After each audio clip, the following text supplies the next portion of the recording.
భార్య: ఏమండీ, ఇవాళ బట్టలు ఉతికే మూడ్ లేదు. 200 ఇస్తాను, కొంచెం ఉతికియవా ప్లీజ్. భర్త: నేను 500 ఇస్తాను, నువ్వే ఉతుకు.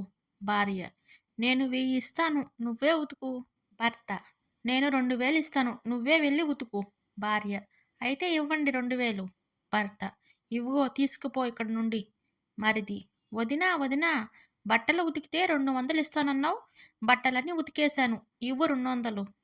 వదిన: 200 ఏం కర్మ, ఇదిగో 500, వెళ్ళి పండగ చేసుకో. మరిది: నువ్వు సూపర్ వదిన, రోజూ బట్టలు ఉతికేస్తాను, 500 ఇచ్చేయి. వదిన: ఈ రోజంటే అలా కుదిరింది, అన్ని రోజులు అలా కుదరదు కదా. చూద్దాంలే వెళ్ళు, నువ్వు సినిమాకి వెళ్ళాలన్నావు కదా, వెళ్ళు. భార్య: ఏమండి, ఇంట్లో బోర్ కొడుతుంది, అలా సినిమాకి తీసుకువెళ్ళండి. భర్త: యూట్యూబ్లో కొట్టవే, నీకే సినిమా చూడాలని ఉంటే ఆ సినిమా వస్తుంది. భార్య: నాకు గోల్కొండ చూడాలని ఉంది, తీసుకువెళ్ళండి. భర్త: యూట్యూబ్లో చూడవే. భార్య: నాకు ఇంకో మొగుడు కావాలి. భర్త: యూట్యూబ్లో కొట్టవే. ఛీ ఏం మాటలవి. భార్య: పెళ్లి చేసుకుంటే నీ జీవితం బాగుంటుందని చెప్పారు. భర్త: ఎవరు చెప్పారు. భార్య: జ్యోతిష్యుడు చెప్పాడండి. భర్త: అబ్బా, అదే జ్యోతిష్యుడు నాకు చెప్పాడు. భార్య: ఏమని.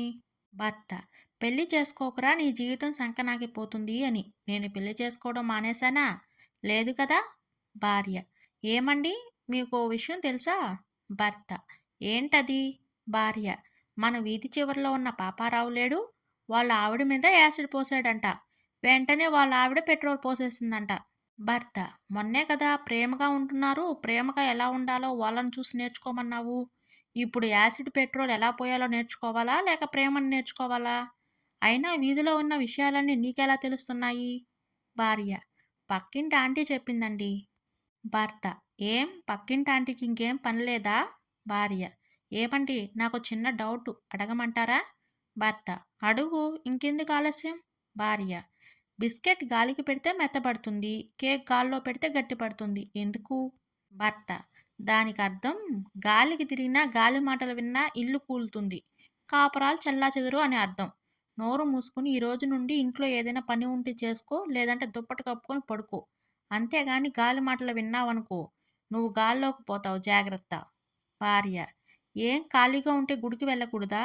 భర్త: వెళ్ళు, తప్పులేదు, చేసిన పాపాలు పోవాలని, ఆ పాపాలు పోవడానికి డబ్బులు కావాలని కోరుకోకుండా ఆరోగ్యంగా ఉండాలని కోరుకో. ఆరోగ్యంగా ఉంటే డబ్బులు మన చేతిలో ఉన్నట్టే.